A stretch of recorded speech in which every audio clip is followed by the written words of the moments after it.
Shalom, shalom, peuple de Dieu. Que le Seigneur vous bénisse. Nous sommes à la fin de l'année et nous sommes à l'orée de la nouvelle année 2025. Dans un jour exactement, nous allons prier pour la traversée afin de pouvoir passer en 2025. Beaucoup sont déjà dans la peur, dans la frayeur. Parce qu'étant à la fin de l'année, les gens pensent être livrés comme moutons de sacrifice. Mais quand on est enfant de Dieu, nous disons que tous les plans du diable échouent au nom de Jésus. Beaucoup ont peur et beaucoup tremblent. D'aucuns prennent des résolutions qu'ils ne vont jamais accomplir parce qu'ils ont peur. Disant, Seigneur, si tu me fais passer en 2025, je ferai ton œuvre, je te serai fidèle. Tout ce que tu me demandes, je serai capable de l'accomplir. Une fois que nous sommes en 2025, toutes ces lettres qui ont été prises sont devenues des lettres mortes. Aucune promesse, aucun engagement n'est respecté vis-à-vis du Seigneur. Nous, pour notre part, nous demandons une chose à Dieu, qu'il nous permette de le connaître en profondeur. Nous ne pouvons pas, c'est vrai, le connaître en totalité, mais qu'il nous permette de le connaître, de le chercher. Comme dit l'apôtre Paul, chercher le véritable Dieu, le véritable Sauveur. Cherchons notre salut dans la sanctification et l'obéissance. Le don du salut, c'est la personne de Yoshua Mashiach. C'est lui que nous cherchons. À chaque année que nous traversons, nous voulons nous approcher davantage du Seigneur. Nous voulons faire ce que nous n'avons pas pu accomplir en 2024. La seule chose, notre seule satisfaction, c'est d'accomplir la parole de Dieu. Afin qu'en retour, le Seigneur dise de nous que nous sommes des fidèles, intègres et dignes de nous approcher de lui. Nous ne traversons pas une année dans la frayeur et dans les tremblements, mais nous traversons une année parce que nous voulons nous approcher davantage du Seigneur. Qu'à cela ne tienne, je voulais souhaiter bonne fête de fin d'année 2024-2025 et que les portes, les 12 portes du mois s'ouvrent devant de vous et que vous puissiez utiliser les clés pour ouvrir ces portes. Amen. Je proclame que vous serrez la tête et non la queue. Vous écraserez la tête du serpent et rien ne vous arrivera. L'onction, la puissance de Dieu vous accompagne. Vous marcherez sur la tête de l'aspic, du gélec et du gazelle. Rien ne vous arrivera. L'Éternel vous restaurera les années que la sorcellerie qui vous a volées.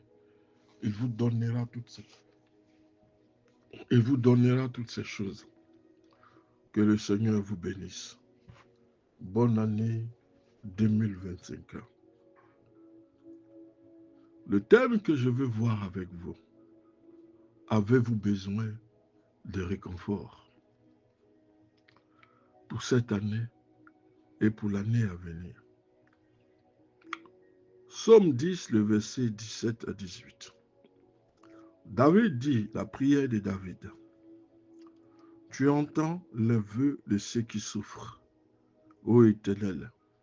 Tu affermis leur cœur, tu prêtes l'oreille pour rendre justice à l'orphelin et à l'opprimé. Le Seigneur notre Dieu est notre justice. Que peut nous faire le méchant? Que peut nous faire les esprits impurs? L'Éternel accomplira sa vengeance. Tu entends les vœux de ceux qui souffrent. Ô Éternel, tu as fermé leur cœur, tu prêtes l'oreille pour rendre justice à l'orphelin, à l'opprimé. Dans le livre d'Alexandre est sa journée épouvantablement terrible. écrit par Jody. Dans ce livre, un enfant raconte sa journée difficile au cours de laquelle tout est allé de travers. Et à cause de cela, l'enfant décide de quitter sa famille, de quitter sa mère, de partir vivre en Australie. Mais tout ce que sa mère lui répond, c'est qu'en Australie, là-bas, il y a des jours comme ça. Ce n'est pas en quittant ici pour l'Australie que tu auras des jours meilleurs, des journées meilleures. Il y a des personnes qui réfléchissent ainsi. D'autres ont quitté certains pays pour se retrouver en Europe. Ils sont surpris de ce que le démon les a suivis, pensant qu'en changeant de territoire, le démon resterait là où il est. Non, c'est toi qui as besoin de visa pour voyager. Eux n'ont pas besoin de visa. Ils ont un simple balai qui les permet d'aller d'un continent à un autre. Ce n'est pas le fait de quitter un continent pour un autre qui fera que le démon ne te suivra pas. Le démon est même collé à toi et il suit tous tes déplacements. Et l'enfant ayant rencontré toutes ces journées mauvaises, se disant que il préfère aller en Australie. Mais la réponse de sa mère était ceci. Ce n'est pas parce que tu vas nous laisser pour l'Australie que tu ne connaîtras pas les journées difficiles. Dans le psaume 10, David a énuméré des situations difficiles que peuvent vivre les malheureux à cause des méchants. Les méchants peuvent nous faire subir des situations atroces. Ils peuvent avaler notre bénédiction, prendre nos richesses, prendre nos récoltes, abattre nos enfants, afin de nous mettre dans la tristesse. Donc David, dans le psaume 10, a énuméré des situations difficiles que peut vivre le malheureux à cause du méchant. La liste, c'est vrai, elle est longue. Et nous lisons avec consternation les interrogations sur un ton plaintif de David. Pourquoi Dieu n'intervient-il pas dans ces situations? Parce que nous sommes dans une situation et nous voulons voir le secours de l'Éternel. Mais le Seigneur n'est jamais en retard sur une situation. Le retard, c'est toi qui vas le provoquer parce que tu n'as pas été patiente et tu atteins une situation. Et tu te mets à l'agonie et à te poser les questions comme David se les pose. Et David dit, mais où est l'Éternel? Il voit ma situation. Il voit le méchant m'opprimer, m'oppresser, voler mes récoltes et mes richesses. Mais où il est? Pourquoi il n'agit pas? Mais laisse-moi te dire que le temps de Dieu n'est pas arrivé.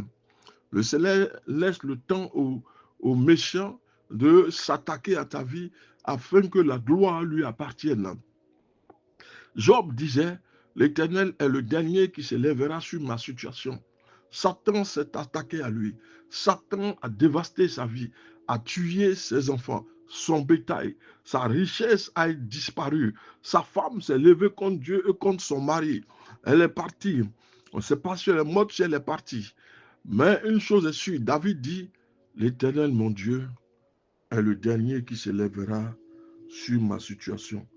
Deux fois dans la consternation et le moi, dans le désarroi, nous posons les questions comme David se les pose. Pourquoi Dieu n'intervient-il pas dans la situation alors qu'il sait tout, il voit tout? Néanmoins, dans les derniers versets, nous constatons que David a été réconforté par l'Éternel. Et David reconnaît que le Seigneur l'a écouté et que l'Éternel agit. Laisse-moi te dire une chose, que la prière, ça fonctionne toujours, que l'exaucement de Dieu fonctionne toujours. Quand tu pries, attends-toi à ce que l'Éternel t'exauce. Tant qu'il ne t'a pas exaucé, continue de prier, continue de persévérer, tu verras la main de Dieu au bout. L'Éternel agit, l'Éternel exauce. Verset 17 au verset 18. Nous vivons tous des journées difficiles, des saisons difficiles. Nous vivons des situations pénibles à gérer en tant que chrétiens. Parce que ce n'est pas parce qu'on est chrétien que nous ne connaîtrons pas des confrontations et des batailles. Nous ne connaîtrons pas les défis. Mais au contraire, justement, c'est ce qui fera la force du chrétien parce qu'il sera appelé à lutter, à relever des défis, à combattre.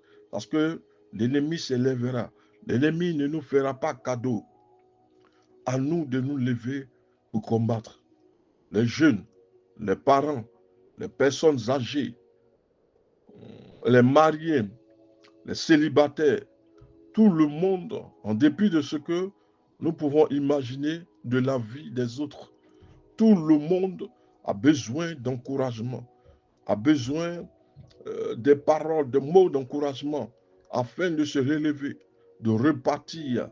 Ne te laisse pas affaiblir, ne te décourage pas, ne jette pas des regards inquiets, mais au contraire, persévère dans la prière jusqu'à l'exaucement. Attends-toi à quelque chose de la part de Dieu.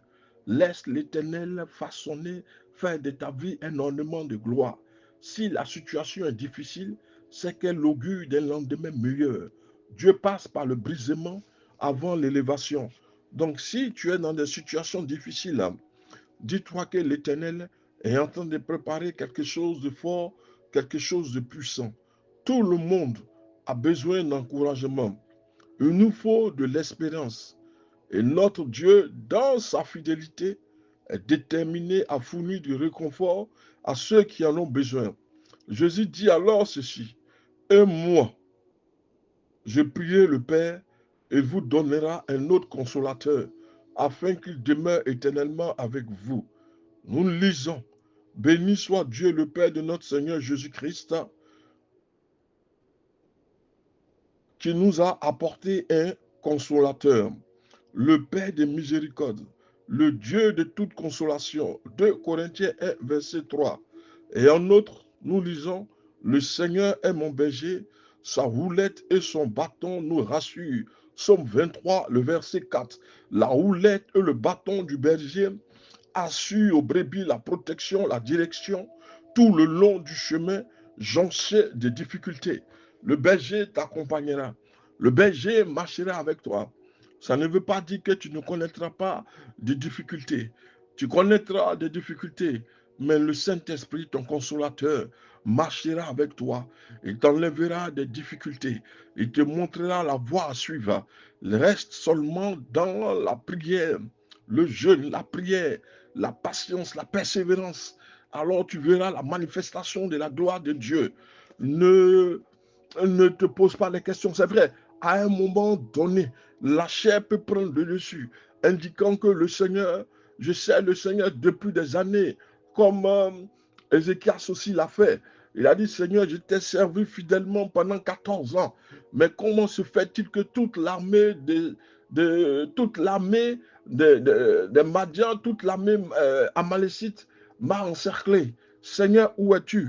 À un moment donné, l'Éternel a besoin de tester ta foi pour voir si véritablement tu es avec lui.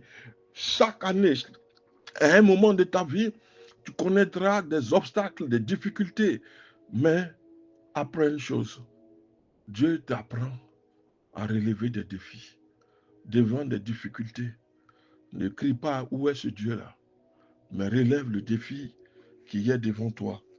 Le bâton du berger, la houlette et le bâton du berger assurent aux brebis protection, direction le long du chemin, jonché des choses difficiles.